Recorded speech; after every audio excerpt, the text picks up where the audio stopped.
Iran America இடையே நடக்கும் போர் காரணமாக பொருளாதார பாதிப்பு ஏற்பட்டு உலகமே முடங்கும் என IMF எச்சரிக்கை விடுத்திருக்கிறது. உலகளாவிய எண்ணெய் ஏற்றுமதியில் சுமார் 30 விழுக்காடு பங்கு மத்திய கிழக்கு நாடுகளிலிருந்து, அதிலும் குறிப்பாக வளைகுடா நாடுகளிலிருந்து ஏற்றுமதி செய்யப்படும் நிலையில் ஈரான் அமெரிக்கா இடையேயான போரால் அந்த வர்த்தகம் முடங்கியுள்ளது. இதனால் கச்சா எண்ணெய்க்கு உலகளவில் பெரும் தட்டுப்பாடு ஏற்பட்டுள்ள நிலையில் சர்வதேச சந்தையில் கச்சா எண்ணெய் விலை கடுமையாக அதிகரித்துள்ளது. குறிப்பாக கடந்த மார்ச் 9ஆம் தேதியன்று ஒரு பேரல் கச்சா எண்ணெய் விலை $119 என வரலாற்றிலேயே இல்லாத உச்சபட்ச விலையை எட்டியது. அதன் பின்னர் குறைந்தாலும் மீண்டும் $100 மேல் அதிகரித்துள்ளது. அதோடு உலகளாவிய இயற்கை எரிவாயு சந்தையில் 20 விழுக்காடும் இந்த ஹார்மஸ் நீரிணை வழியாகவே மேற்கொள்ளப்பட்டு வருகிறது. இந்த எரிசக்தி தட்டுப்பாடு பல்வேறு நாடுகளுக்கு பெரும் சிக்கலை ஏற்படுத்தியுள்ளது.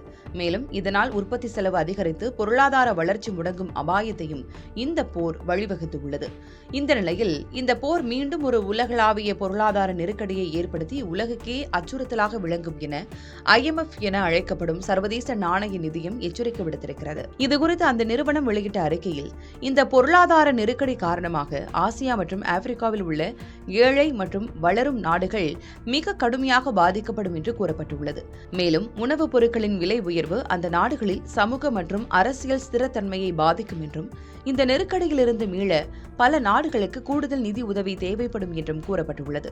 அதோடு இது ஒரு தொடர் சங்கிலியான மாறி வளர்ந்த நாடுகளின் வளர்ச்சியையும் பாதிக்கும் என்று தெரிவிக்கப்பட்டிருக்கிறது.